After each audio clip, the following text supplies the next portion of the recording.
Good morning, everyone. I'm Howard Lerner. I'm the Executive Director of the Environmental Law and Policy Center, and I have the pleasure of welcoming you to this press briefing in which we announce the results of the polling that's been done in Northwest Ohio by the absolutely terrific Ann Selzer. We've learned a lot. 506 voters in Lucas, Ottawa, Erie, and Sandusky counties. It was done so that we could really understand a little bit more about what people's thinking is on water quality, what they know about the problems, what they think about the solutions, and how important cleaning up Lake Erie is and clean water is to people in the midst of other issues that are very important to them as well. We also wanted to better understand, what do people think about regulations? Sometimes regulations, it's a bad word to people. So we really wanted to test that hard question. When it comes to enforceable regulations, what do you think? In order to reduce the manure runoff pollution from CAFOs, the commercial fertilizers from crop fields, that's 88% of the phosphorus pollution that gets into Western Lake Erie, according to the Ohio EPA. So were people able to sort of make those tough choices? How did they balance them? Rather than guess at that, we turn to an expert. The expert is Ann Selzer, who you'll hear from in a minute. And we're joined today by some very important people when it comes to these issues. Lucas County Board of Commissioners, Tina Skelton Wozniak, and Toledo Mayor Wade Kapuskiewicz. And Mayor, that's why I always say Mayor Wade. Thank you for joining us, and thank you for all that you're doing. Let me now turn this over to Ann Selzer. You'll then hear some comments by the commissioner and by the mayor, and open it up for Q&A. Okay, thank you for joining us today, Ann Selzer. Well, thank you, Howard, and it's a pleasure to be back with you and your colleagues at ELPC. I'm going to share my screen right now, and we've put a few slides together for you from our most recent look at Northwest Ohio voters. This was conducted in April. Here we are in May, releasing results for you. The objectives of Howard gave you the brief version. We had a lot going on that we wanted to knit together into this poll. We wanted to gauge knowledge. How much do people actually know about water and agricultural issues? And what is their support for some of the proposals that ELPC has been working on regarding CAFOs and then also commercial fertilizer?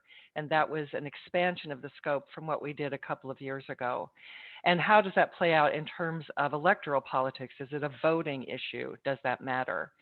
And as I mentioned, we did a similar poll, but not identical, in the same 4 counties in Ohio in 2019. And so many things have happened in that relatively short period of time. But one of the things that I think is so impressive about the Environmental Law and Policy Center is their understanding that polling is a conversation, really, with the electorate. And you learn something and it brings up new questions. Now let's go back and see what that means. So we made a deliberate effort to expand the scope of what we were testing in 2019. It was pretty narrowly focused on a freeze, a new CAFO construction in that area. And this time we wanted to do a bit more. 506 registered voters in the 4 counties that Howard mentioned. It's landline, it's phone numbers, it's the way we do all of our polling using when we use lists like that. And again, a deliberate decision that not everything is exactly comparable to the work that we did a couple of years ago. The first thing we wanted to understand is sort of where these issues fit in other things that people are talking about, and specifically in Ohio. So we asked for a number of legislative topics. Do you approve or oppose? And the strongest favor was increasing public school funding. So that kind of sets a bar here, 77%, more than 3-to-1 favor versus oppose. Second, regulating commercial fertilizers applied to corn and soybean fields. So this is without any other introduction to the topic, we call this a cold read. That is, they've not heard anything about these issues. This is the natural state of what people are thinking about in terms of regulating commercial fertilizers, and it's nearly as popular as increasing public school funding. So that's a very key point right off the bat, that in its natural state, this is where we would expect the electorate to be. First energy scandal was in a lot of the news. It's right up there with 72% favoring that investigation. The H2 Ohio project, using tens of millions of taxpayers, I guess that's dollars. That's a cryptocurrency, I think. We'll fix that before we hand over these slides. Sorry about that. And then here's the freeze on new CAFO construction. So it's 46%. You can see that that's a tier down from these others. It's less than half, just on cold read, saying that's something they favor. And then instituting new restrictions on early and absentee voting. There you see a majority opposing what that is. So that gives you a couple of things to kind of keep in mind here. And that 46% number for new CAFO construction, just keep that in mind for this slide, which is taking a look when we've provided a bit more information, what is it that they think about new CAFOs? And we've, leading up to that question, provided them just a sentence or two about what that means. And so you went from that 46 to a bigger number, and when we asked that at the end of the questionnaire, an even bigger number. So it went from 46 on the previous slide, the cold read, to 55% when we give it a bit more information. And then the 60%, which is after they've heard arguments in favor and opposed, and a little bit more information about what is happening because of the runoff from CAFOs, that we end up with a 60% now favoring. And what that means is that people are movable as they learn more about the issue. So keep in mind now this 55% number, because we tested 3 policy positions. And here's that 55% number that I just showed you, the freeze on building new CAFOs. We also asked about requiring permits for CAFOs of all sizes, alerting them that if you're under a certain number of animals inside the CAFO, you're not subject to regulations, you're not required to file a manure plan. And it's 52% who strongly favor that, plus another 25 who favor, and putting in enforceable regulations to limit runoff from CAFO waste and commercial fertilizer. 55%, again, a majority strongly favoring, and the 26% in addition. So on the freeze of new CAFOs, that's actually the smallest amount who say that they favor that. And it's almost as many who strongly favor requiring permitting for all CAFOs and who favor enforceable regulations to limit runoff from CAFO waste and commercial fertilizer. So when we did this 2 years ago, we were really focused on that CAFO freeze. And as the discussions rolled forward, as we were talking about what we should do with this new study, the deliberate decision was, well, if all we do is freeze CAFOs, we're not addressing the other sorts of problems there. So let's see. And the fact that there's stronger support for the wider the scope, and that using the word regulation, thought, well, maybe there'll just be a reaction to that. Generally, we don't see that here.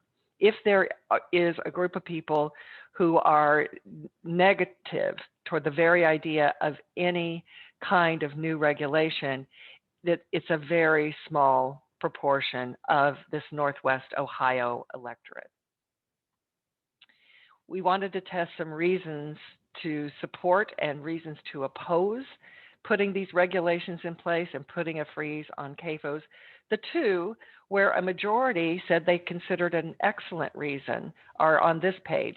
And the first being, the strongest being, that the situation that there's danger, there's a real threat, and that toxic algae outbreaks contaminate drinking water and are poisonous to humans, fish, and animals. that's the strongest support, a majority saying excellent, another 34% saying that's a good reason to favor putting these changes into place. And the second one, testing nearly as well, is the economic impact. That if Lake Erie is a third of the tourism revenues and it creates 100,000 jobs, and you're putting the quality of the water in that lake at risk, then this is a real problem for this region. On reasons to oppose, we didn't get anything in that level of deeming the reason to oppose as excellent. The biggest of all, was only 24% saying it's excellent, that instead of added regulation and a freeze on CAFOs, the better way forward would be to invest in research, technology, and fix the current problems. So this is probably the item that we tested that was the strongest case for I don't like regulation, and it performed the best, but not in the same ballpark as the reasons to support the changes that we were testing. So how does this affect people's decisions when they're choosing a candidate? If there were two candidates and the one difference between them is one is a supporter of what's going on with Lake Erie and addressing it, if they're prioritizing Lake Erie and more regulation, which we said very specifically, 77% says that's the candidate that they would choose. 11% for those who favor the current practice of voluntary programs. So you can see that's a 7-to-1 margin, telling you that what is happening with Lake Erie is a deciding choice when they think about electoral politics. And how important is this to you in terms of cleaning up Lake Erie? Because you can be 7-to-1 choosing the candidate that says their favor of the candidate who's looking out for Lake Erie, but it might not matter so much. When we asked this in a different form 2 years ago, 40% said that would be a major issue, 36% said that would be a minor issue to them. When we asked it this time, as you can see, it's now a majority who say that would be a major issue for them. So it may be the way that we were casting these issues and making that link to what's happening on CAFO's property and with commercial fertilizer and linking that more directly to Lake Erie. It's gotten people more interested in the idea and more interested in a candidate that would be reflective of that.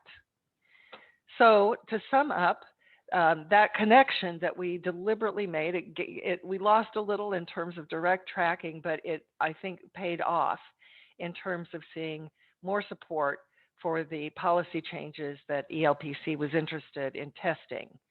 That the word regulation does not seem to be to produce a big negative reaction, maybe some, but it is paled by the support for these actions that we tested. Climate change, I didn't show you these data, but climate change is important to fewer than we tested 2 years ago. In terms of addressing what's happening in the lake, it's always a question we're interested in. Do people link what is happening on cropland with things that are happening in Lake Erie? And then another link, are they connecting all of this to climate change? And it just appears for now that the case can be made in terms of addressing the water situation with Lake Erie without climate change. So in really summing up, these data reveal 3 data-tested arrows that ELPC has in its quiver, each of which win with strong majority support. And that is halting new CAFO construction, is requiring permits for all CAFOs of all sizes. And the third is require and enforce processes to reduce pollution from manure and fertilizer runoff. So I'm happy to turn it back to Howard.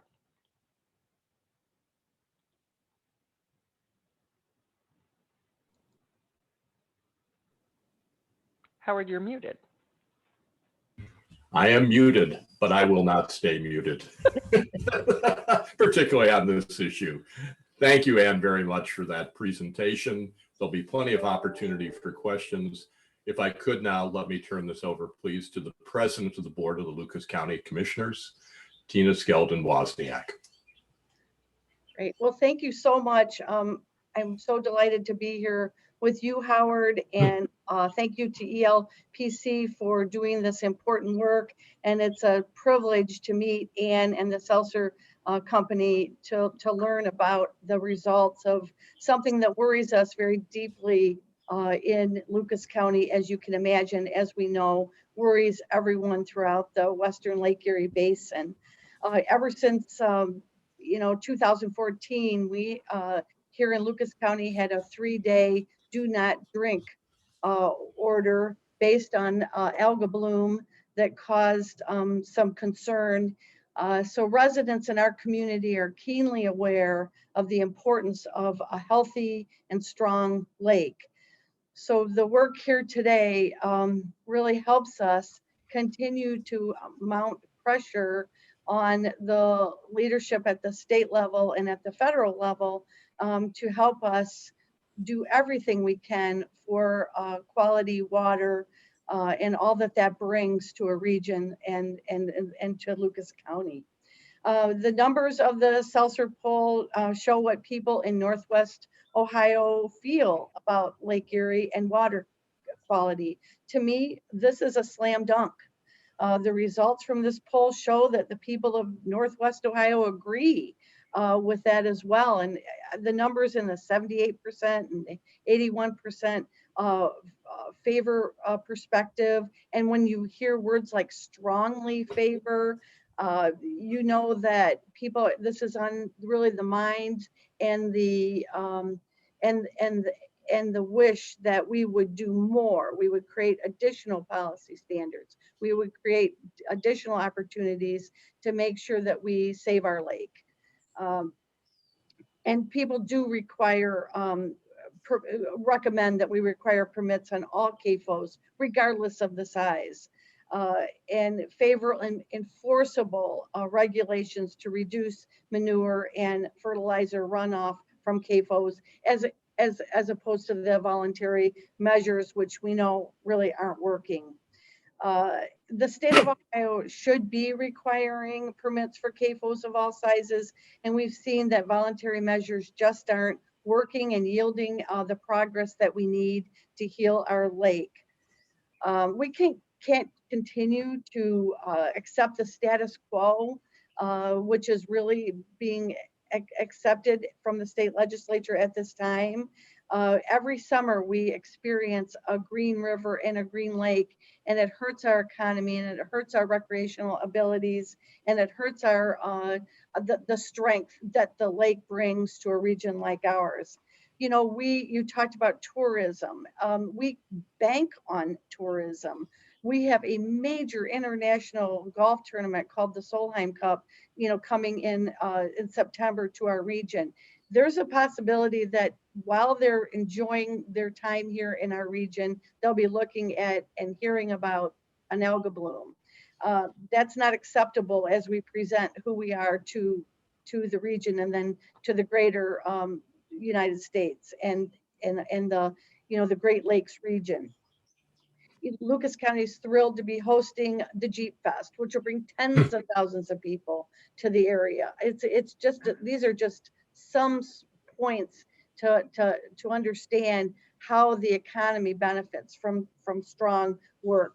So basically the action steps is that we call on the Ohio Department of Ag to stop the haphazard approval of CAFO permits.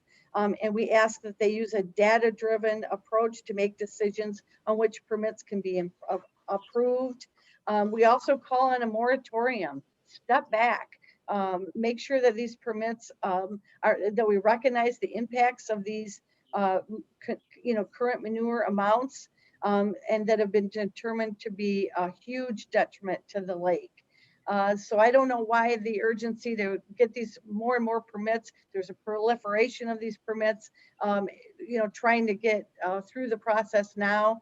So we need to do everything we can to stop this. And certainly the work that's being done by ELPC helps us in allowing citizens to have input and then teaching the broader community on the harmful effects of the CAFOs in our area. So thank you again for including us. On behalf of residents of Lucas County and my colleagues on the Board of County Commissioners, we are delighted to work with these additional strong members of a team to fight this, this current situation and these current practices.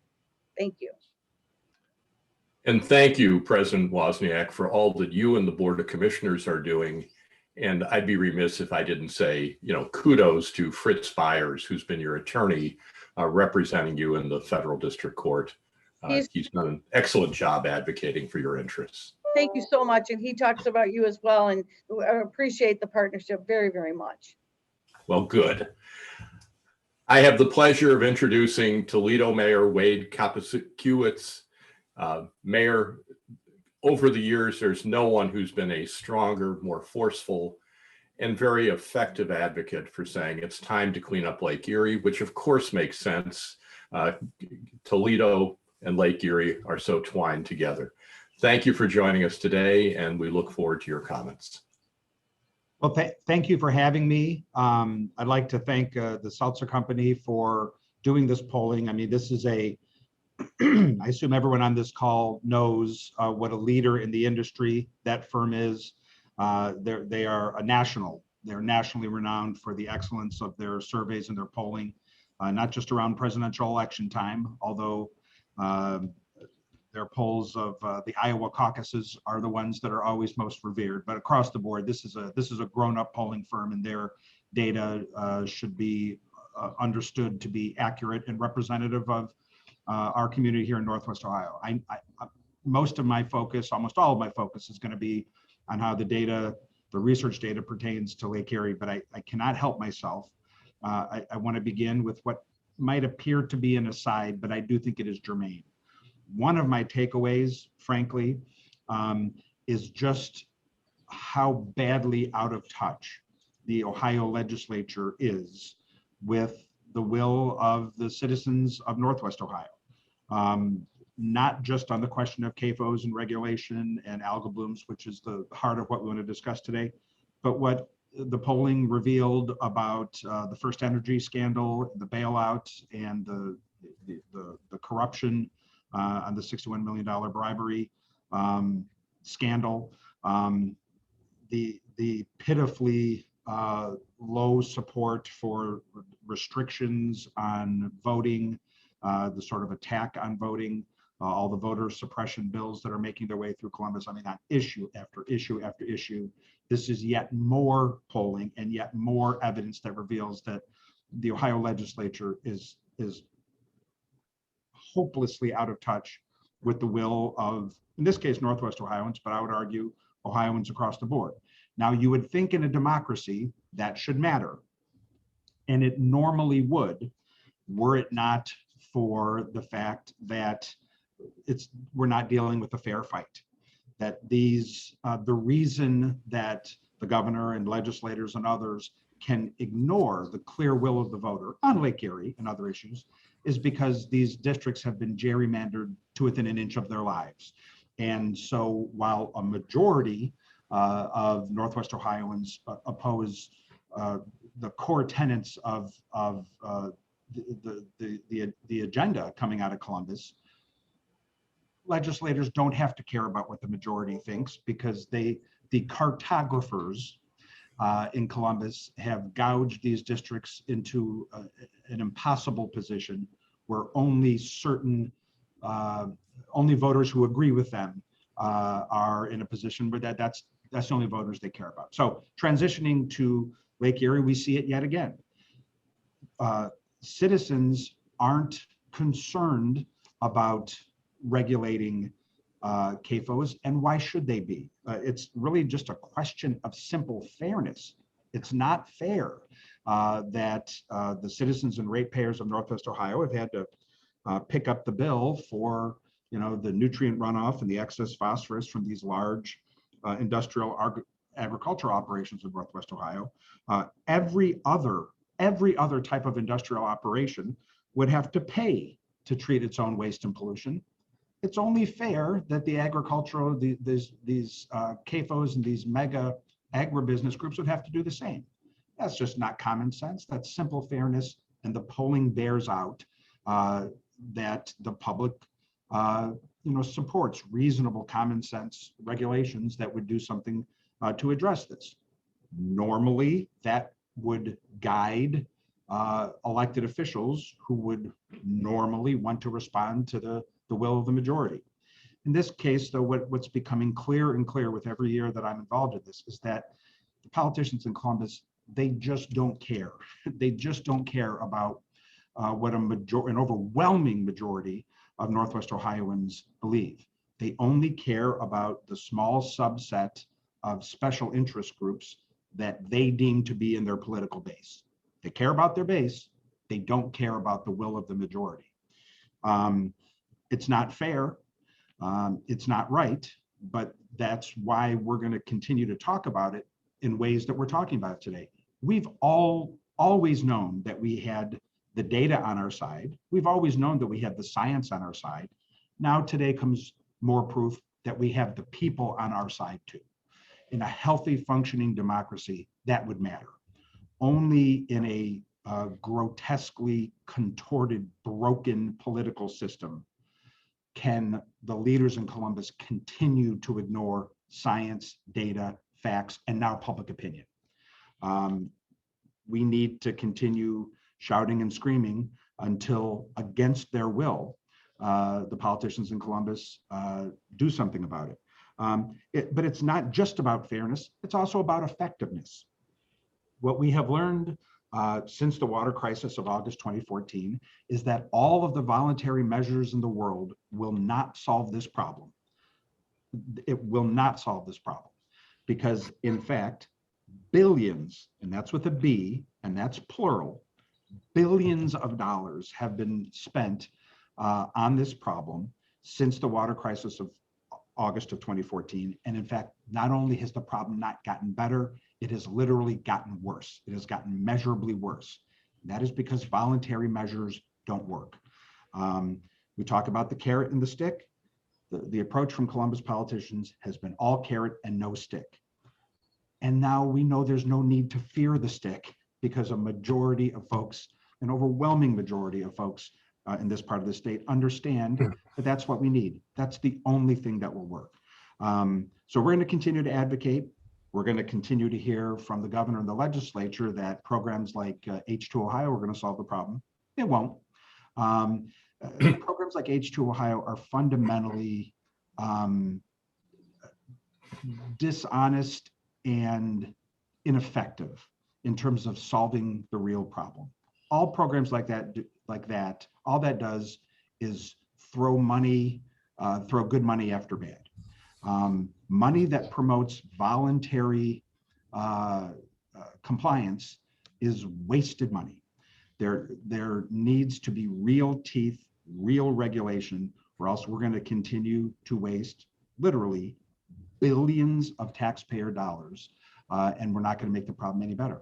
This is simple accountability, and I think what these numbers reveal is that the public isn't going to put up with it forever. They're not putting up with it now, but our broken political system makes change difficult. But we'll get there. These numbers and the data and the science show that this is not a sustainable system. And at some point, the dam will break, no pun intended. And the political change that I would argue is needed to address this problem will come. And it'll be the job of at least me and my friends and allies like the county commissioners and so many others to help lead that change, because we have the facts on our side, the data, the science, and the people are on our side too. So thank you to everyone who helped make today possible. And we're going to keep advocating and fighting. Mayor, thank you for what you're saying, but more importantly, for what you're doing. And you're quite right. When we see polling numbers with percentages in the 70%, 80%, 90% range, that's compelling. That says the public has spoken. And we hope that in addition to you and the county board commissioners, that the folks in Columbus will get the message from the public of Northwest Ohio. The data here is compelling. And what it shows is that people have had enough. It's time to clean up Lake Erie. And sometimes when you know what the solution is, you say, well, how do we go about addressing it? We know what the problem is here. The Ohio EPA says that 88% of the phosphorus pollution that causes toxic algae outbreaks almost every summer is from manure from CAFOs and commercial fertilizers from crop fields. That needs to be reduced. And what the polling data here shows is that the public supports, as the mayor said, enforceable regulations to get the job done. Governor Wine has committed to the Great Lakes Water Quality Agreement Annex 4, which says reduce phosphorus pollution by 40% by 2025. It really is time to take those words, put them into action, and for Ohio to live up to its promise, live up to its commitment to put the regulatory standards in place to reduce the manure and phosphorus pollution, the fertilizers, by 40% by 2025 to clean up Lake Erie. Now, I know that everyone has a lot of questions for Ann Selzer, so let me pass the baton back to Ann Selzer, and let's see what questions people may have for Ann to address.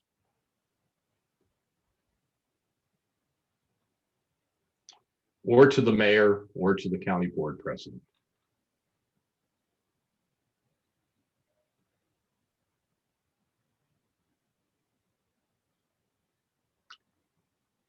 I am amazed. Either the reporters on call have gotten their quotes already, or you're shy, and I know a number of you, and you're certainly not shy. So let's give it about another 15 seconds. And if there are no further questions, Mayor, and if there are any closing comments you have, please. I might and simply of course, say, President Wozniak. I'm sorry. I might simply say if there's no questions, it's because the case that we have laid out is so overwhelming that there's nothing more to say. There's no questions to ask. It is such an utterly convincing case that I would hate to be in a position to defend the status quo. Now, I'll put it that way. And so maybe that's why there's no questions. I'm not sure. Frankly, the questions should be posed to the governor and the legislature. They're the ones who have something to answer for. We're happy to answer any questions you have, but questions are better put to the defenders of the status quo who have spent billions of taxpayer dollars only to see the problem get worse. Hey, Howard, Tom Henry at the Toledo Blade. Let me just ask in general for anybody, how do you expect the results of this poll to advance the discussion? And being that, you know, from what you said, it's been largely ignored up to this point.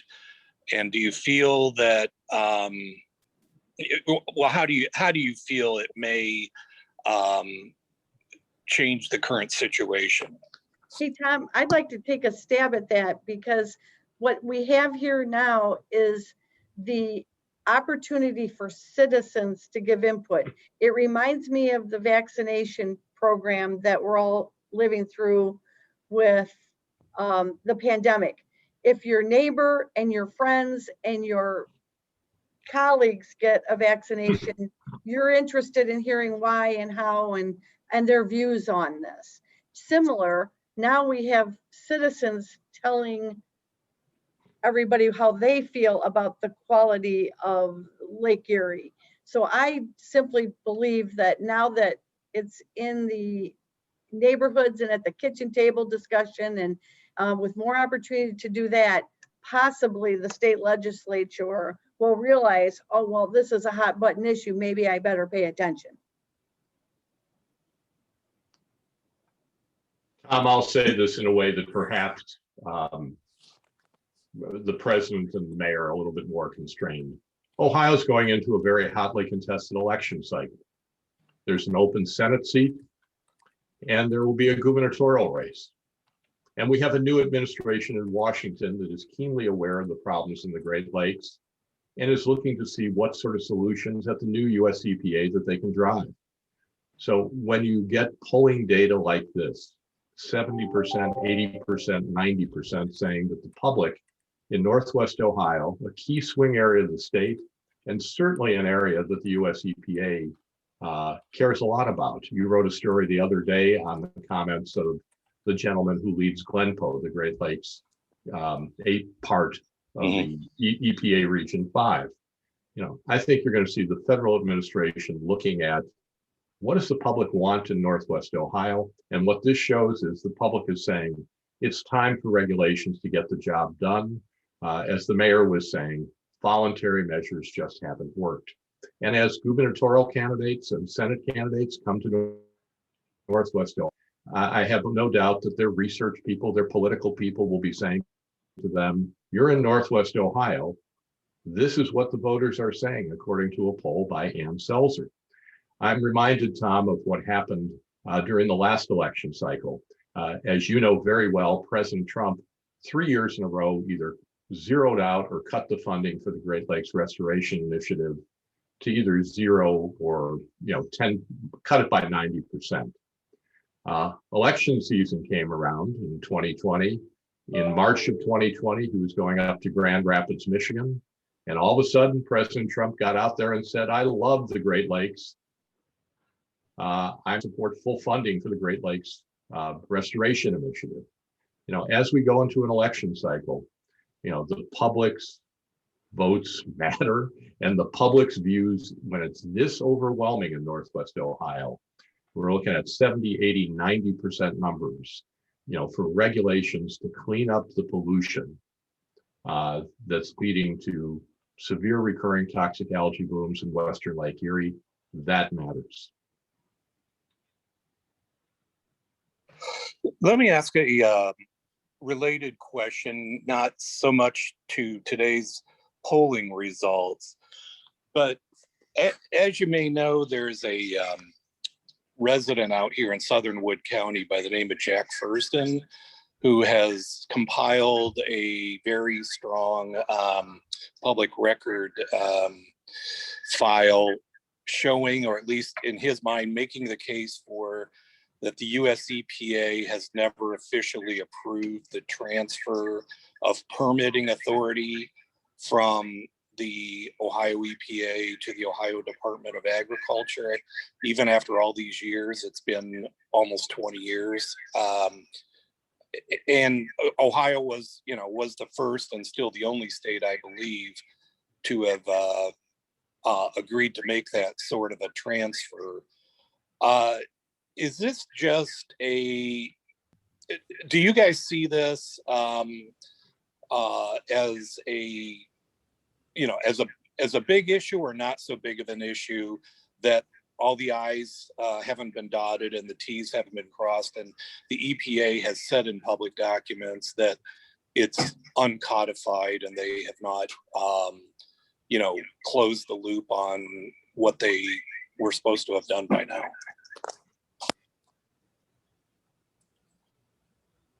At that,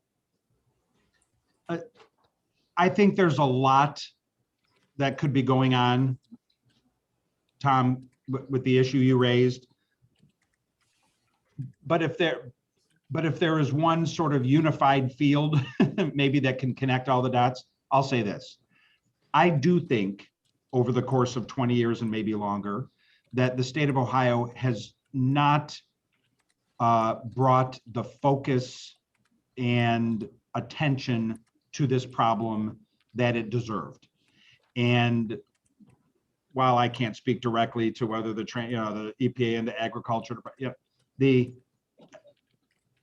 could simply be that this was not seen as a priority. It's just not a focus. It's not something that the folks in Columbus care about. And so things could have gotten missed, resources could have been redirected, and paper just kind of gets pushed to the side and other priorities take hold. If that is the case, and I think there's a pretty strong argument that in general, the needs of Northwest Ohio, and in specific the needs of Lake Erie, have been utterly ignored by the political class in Columbus.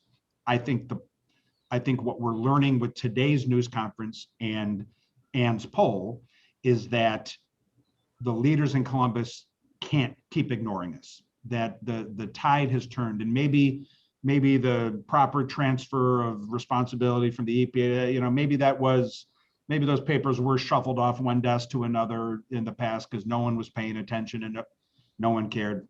If that was ever the case, it certainly shouldn't be the case now, because now Northwest Ohio is speaking with a unified and loud voice. And the politicians who have not made this a priority over the last 20 years would be well served to change their behavior and begin focusing on it in every way. Funding, regulation, the matter you just raised with the gentleman from Wood County, all of those things speak to, I think, a lack of focus and attention over the years, but that's a lack of focus and attention that just can't be sustained. Or there will be electoral consequences. I mentioned gerrymandering earlier, and it's true, but you can't gerrymander a governor's race. You can't gerrymander a Senate race. Those, that's just one big, enormous district known as the state of Ohio. And continuing to ignore this problem, will catch up with state leaders.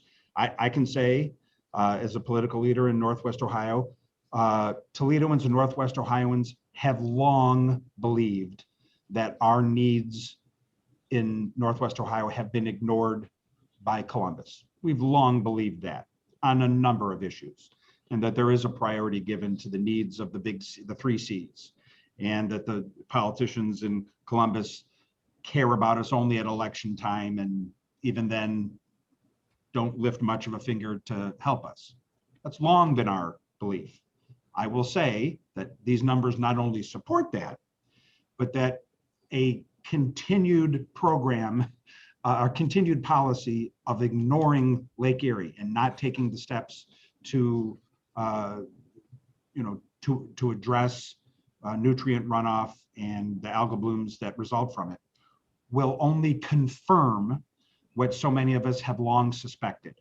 And that's that the politicians in Columbus really don't care about Toledo and Northwest Ohio. And we as voters, therefore, should respond accordingly. They have a chance to prove if they really care. And I, for one, will be paying attention. And I hope the voters of Northwest Ohio pay attention as well.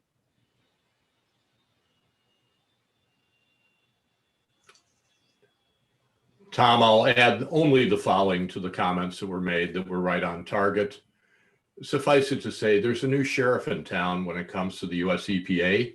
And let's look at the EPA now under the new administration to step up and do its job well, better, and differently than it's done in the past. All right, let's see if there are any additional questions for President Wozniak, for the mayor, or for Ann Selzer. Please. Thank you to all of you for what you've been doing. Thank you for joining us today. This webinar will be posted, so it's available. I know there's a lot of interest in it. We'll be getting the numbers and the information out. And please do let us know if you have any further questions or suggestions. Thank you very much for joining us today.